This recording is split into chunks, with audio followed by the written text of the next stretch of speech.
और मैं तारीफ करूंगा मोदी जी की कि देश के प्रधानमंत्री ने एक ऐसे काबिल आदमी को होम मिनिस्टर बनाया कि उत्तर प्रदेश में भाषण देते हुए जनाब अमित शाह ने कहा कितने इंटर पास है, कितने 12वीं पढ़े हुए हैं। हमारी माँ और बहनें भी हाथ उठा सकती हैं 12वीं पढ़े हुए।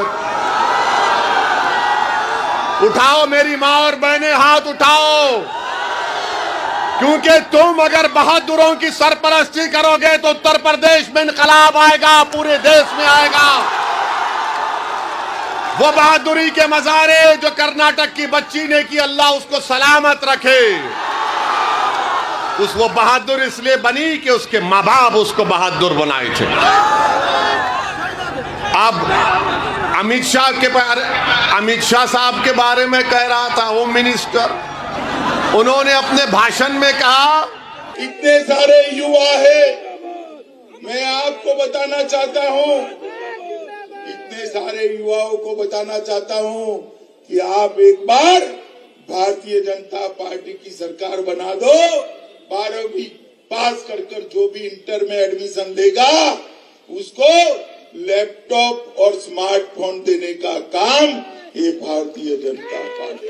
बीजेपी अगर सत्ता में आएगी दोबारा, खुदा ना खास्ता, तो जो 12वीं पास करके इंटर में जाएगा उसको लैपटॉप मिलेगा। क्या हो मिनिस्टर है भाई, वाह मोदी जी वाह। आपने तो पूरे उत्तर प्रदेश की जनता को बता दिया कि 12th के बाद इंटरमीडिएट होता है, वाह। और बीजेपी को बड़ी मोहब्बत मुगलों से, बीजेपी बोलती हमको और 2 मुगलों को हराना है। तो बादशाह अकबर के दरबार में हमने पढ़ा कि 40 अनमोल रतन थे। क्या अनमोल रतन आपने पाल रखे देश के प्रधानमंत्री, वाह। एक अमित शाह अनमोल रतन, दूसरा बाबा है। गर्मी कैसे शांत होगी, ये तो मैं मई और जून में भी इसको बहुत शिमला बना देता हूं। बाबा कहते हैं कि मई जून में बर्फ ला लूंगा, जनवरी में गर्मी पैदा कर दूंगा। बाबा आपको नोबेल प्राइज मिल जाएगा इस बयान पर। मौसम वैज्ञानिक हो चुके हैं बाबा। बाबा को तीरती लाशें नजर नहीं आई।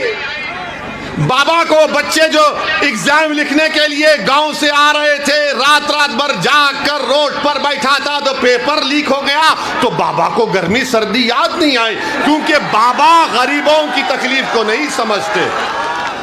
उत्तर प्रदेश का मुख्यमंत्री गरीबों की तकलीफ को नहीं समझ सकता, ये इनका मामला है।